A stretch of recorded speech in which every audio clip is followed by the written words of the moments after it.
What's up? Hey, today we're talking conspiracy theories. Not really, but what I'm about to share will blow your mind, okay? Because I'm about to share 5 fitness myths, things that I wish I could say I didn't fall for, but I did. And you know, they made my journey a whole lot more confusing, a whole lot more frustrating than it needed to be. So if you are ready to save time, save money, avoid mistakes, then hit that thumbs up and buckle up. Muscle burns more calories than fat. Technically, yes. So it is not this belief that's the issue. It's the associated belief that because muscle burns more calories than fat, if you build muscle, you can just eat unlimited. You can eat big and not get big, which isn't entirely the case because most people spend most of their time at rest. And at rest, muscle burns about 6 calories per pound per day. So if you were to build 10 pounds of lean muscle mass, which for a natural female weightlifter is a serious feat, you're looking at an extra 60 calories per day. That's like 3 Hershey Kisses. And that's if you add 10 pounds of lean muscle mass without losing fat. Because at rest, fat burns about 2 calories per pound per day.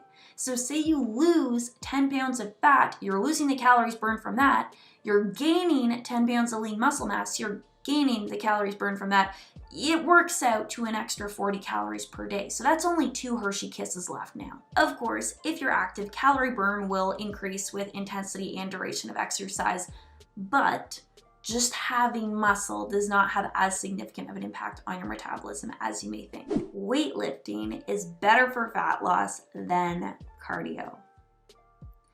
This one gets a little controversial, not for me, but some people have very strong opinions here, all right? So we're just gonna break it down top to bottom in the least problematic way possible. In order to lose fat, you need to be at a calorie deficit. In order to be at a calorie deficit, the calories you burn need to be greater than the calories you consume. We need to either burn more calories or eat less calories. So as compared to cardio, does weightlifting burn more calories? Of course, it depends on the style of weightlifting that you do, but in general, the answer is going to be no. Because if you had 2 sessions, let's say you had a session of cardio, you had a session of weightlifting, you match them for intensity and duration, because the cardio is continuous, whereas you're taking breaks, you're taking rest between sets of the weightlifting, you will burn more calories doing cardio. Now, of course, there is the argument. Somebody is no doubt gonna make this in the comment section down below. What if I do all circuit training, or I do all supersets, or I take very little rest between sets when I'm lifting weights? Yes, sure, you might burn more calories doing that, but at that point, you're not lifting in a way that's ideal for muscle growth or building strength. You're kind of just doing cardio with weights. Moving to the other side of the equation, as compared to cardio, does weightlifting make you more or less hungry, and as a result, more or less likely to consume more calories?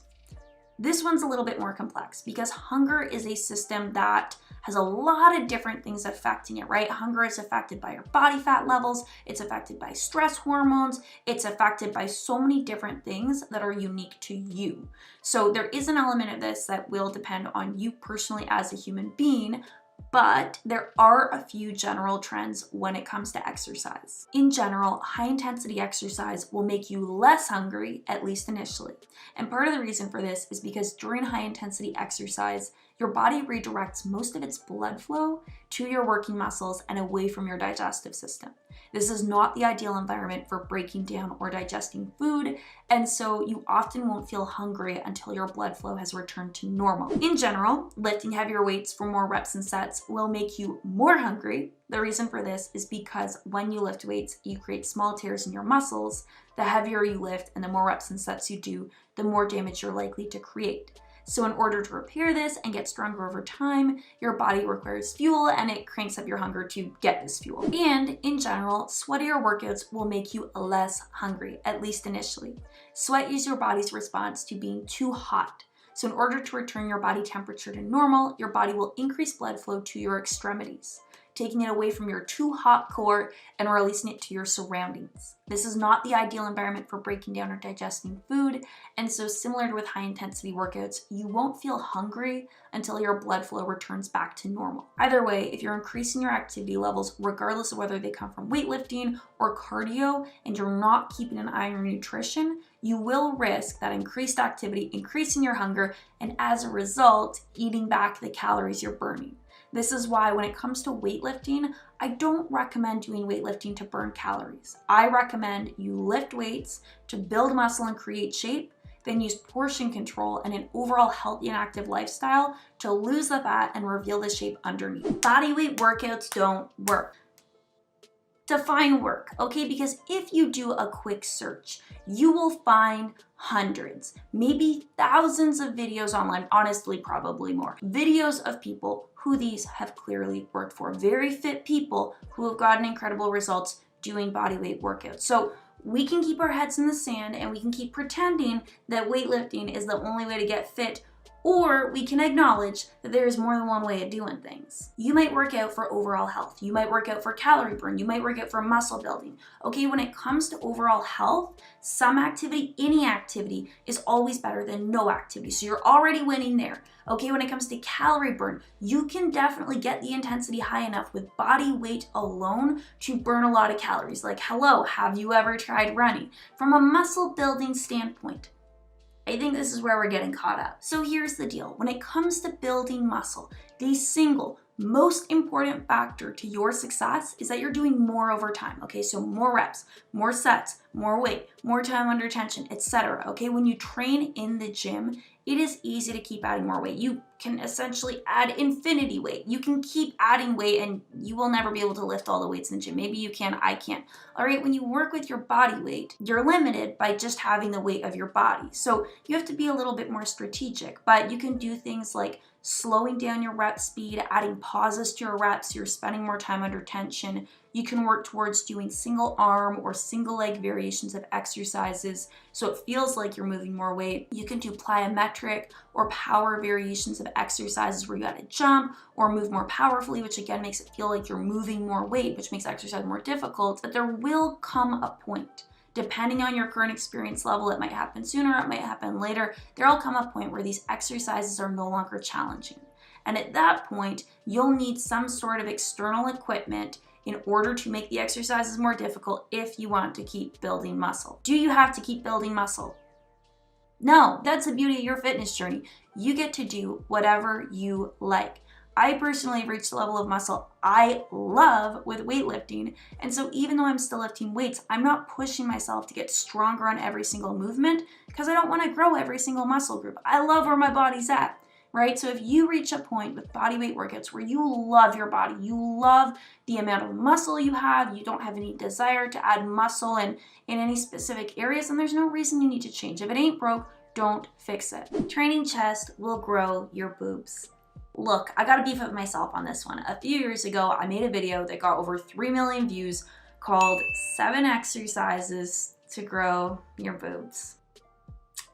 When you start working out, especially if you're on a weight loss journey, you may lose fat. And unfortunately, we can't control where that fat's coming from. I'd love to say that I have a magic pill for you that would make all of that come off your waist, keep the booty thick, keep the boobs boobin', but I don't. That's not the reality. So the idea that there is some sort of workout you could do that would help you lose weight while also building your boobs, it seems too good to be true because it is. Your boobs are mostly fatty tissue. So outside of your genetic makeup and the hormones that affect where you store fat, fat is the single largest, most important determinant in how big your boobs are gonna be. Muscle can contribute a little bit to your side projection, so how far your boobs stick out from your chest, but it does not sit or move the same as fat. So it's never gonna give you the look of a full breast. If you look at the anatomy of your pec muscles, so your chest muscles, as compared to the breast, you can see they're completely different shapes. With your breast, that's going to start quite a bit lower and it's in more of a teardrop shape.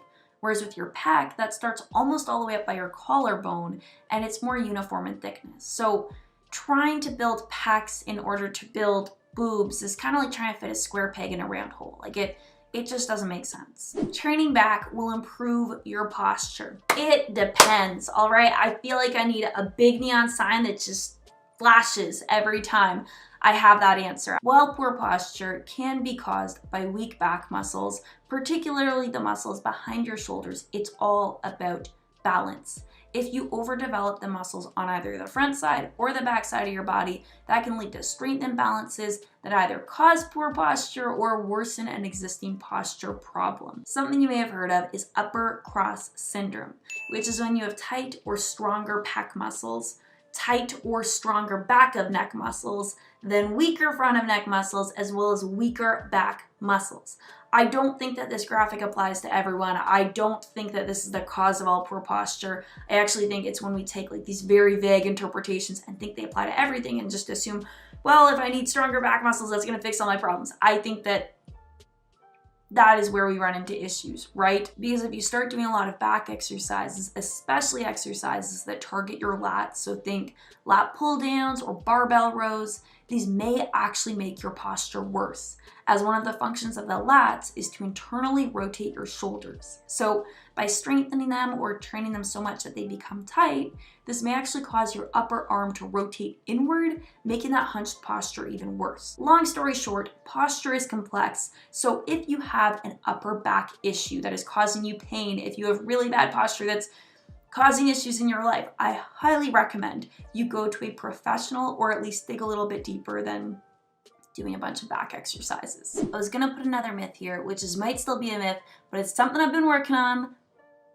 Feel like I've made at least a little bit of progress within the last year, and it's important, okay? So listen up. You do not have to do everything right in order to get results. Shocker, yeah, I know, but I'm a perfectionist. That's not a humble brag. It is like, if this were a job application, if this were a job interview, and they wrote, what are your weaknesses? I would write that right there. And it would not be, I would clarify during the interview, this is bad. The reason it's bad is because I feel like it locks me into a lot of all or nothing thinking. And this is especially tough with fitness because there's so much info out there. So even if you're in your groove, you're like getting on track, you're catching your stride, you're doing your thing, feeling good, it could literally be one person that you see or one article that you read that goes against what you're doing, and it just like plants that seed of self-doubt in your brain, and then boom, right back to square one. This was actually something I struggled with the more I educated myself on fitness. So like the more research reviews I read, the more evidence-based blogs I followed, the more experts I followed online, I started to doubt what I was doing more, which didn't really make sense at first because you'd think that more information would be better, but it had the complete opposite effect. It was just complete information overload. And so I was at a point in my journey where I was literally struggling to make it to the gym at all, and I was worrying about, should I be doing HIIT or should I be doing LIST? Should I be doing like compound exercise or isolation exercise? Should I do 2 leg days or should I do 1? I was worried about all this stuff when I wasn't even going to the gym in the first place. So it wasn't even relevant. So if you're watching this, if this is you, if you're like, girl, yes, slow down, all right? Slow the brain down. Let's take this part of the video, just bring it down a level, because you do not have to do everything at once. More is not better. And to be honest, doing less is probably gonna help you get more results in the long run because you'll actually be able to stick with it. Okay, so that is all I got for today. I hope you found this video helpful. If you did, please shoot me a thumbs up, and I can't wait to see you in the next video.